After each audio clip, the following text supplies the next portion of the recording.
People change. People change.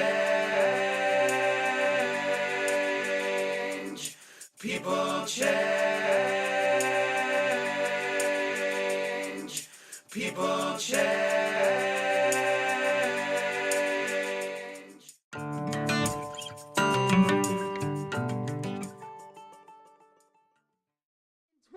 2018, social media influences everything.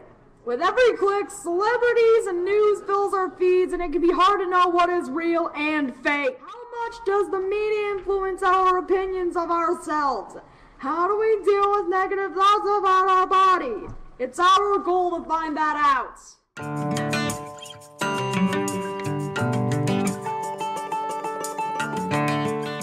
have a double chin. It doesn't matter how skinny I am, I have a double chin. So that is the one thing that I've always felt that I don't like. It's hereditary. It's not like I said, I've never been super overweight, and it doesn't matter how skinny I am, I always have it. So I think that I hated my hair for a really long time, but I would say my double chin probably.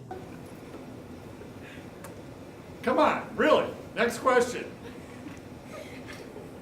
Who was your celebrity crush? And I got no hair, my face is fat, I got a belly, I got little legs. Oh, come on. Well, I'm overweight, so I'm secure about everything. I'm like, here, look at my double chin's making a cameo in a picture. I say that, and my thighs and my stomach. My stomach, most definitely. It has stretch marks. It's it's large, and in my chest too. It's large for a male, and it's just weird to me. It makes me feel unconfident. Yeah. I have a crooked jaw, which I've learned that when you see me like live, it doesn't really manifest itself as much, but in a lot of pictures, it's the first thing I notice. I don't know how or why, but I just have a crooked jaw. In some pictures, it kind of makes my face look, it's just more pronounced.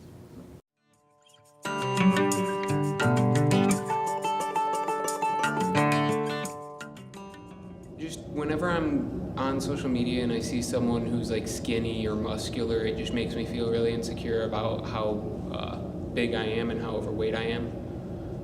Honestly, I don't know if this is because I'm a guy and I don't follow many of the the modeling pages and stuff, but I don't really see much of that on social media. Like personally, I just feel like if I don't post anything, then nobody can say anything about my body, and then I don't have to worry about it. So for me personally, it doesn't play into anything. I feel insecure when I'm posting any picture, because you see the girls who are in bikinis in the mirror, and I'm like, I can't fit in one. I don't even like wearing swimsuits, and they can post it because they're so confident about themselves. I want to be confident like them.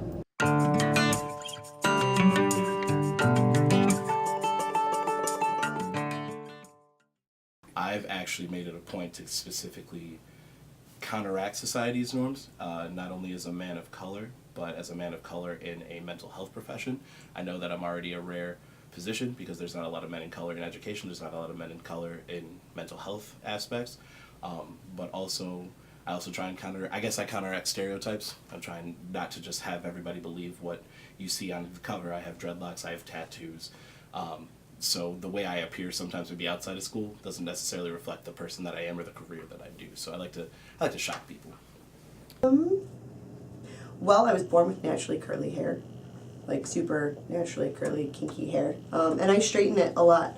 I've had it chemically straightened, and I've done things because there's a lot of.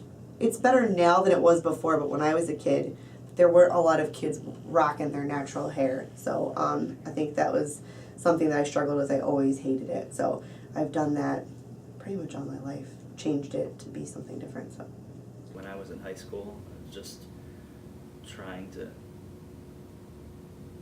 my own nerdiness and love of history or music or whatever subject that I was like really geeky into, that no one else in my group would, or no one else in my school, or what, just if I knew I was kind of the only one that was into that thing or that topic and just try to pretend like, oh yeah, no, that's not that cool. But then I go home and read everything I can about it, or learn how to play that song on my guitar, you know.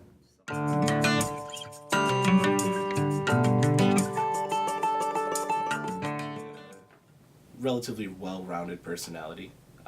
I make it a point to be aware or to understand and have a lot of conversations about multiple sides of life. I'm not just focused in one area, or I don't know a lot about one thing. I'm always willing and open to learn about whatever's presented to me. So I like my eyebrows.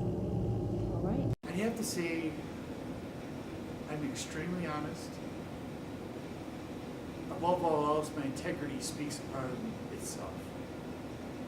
If there's one thing that I want on my tombstone, here's a guy that was full of integrity and honest till the end. I like my smile and my eyes, and I like that I can be myself around my friends. I like that I can't fit in. It's like impossible for me. Probably my hair and my eyes, cause my eyes are pretty unique. They're like this like bluish green color, like that, and my hair is pretty cool when I actually style it right. So I like that a lot.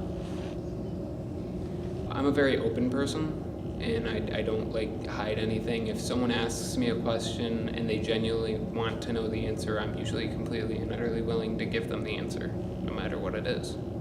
I would say that what I like the most about myself is the fact that I've done a lot with very little.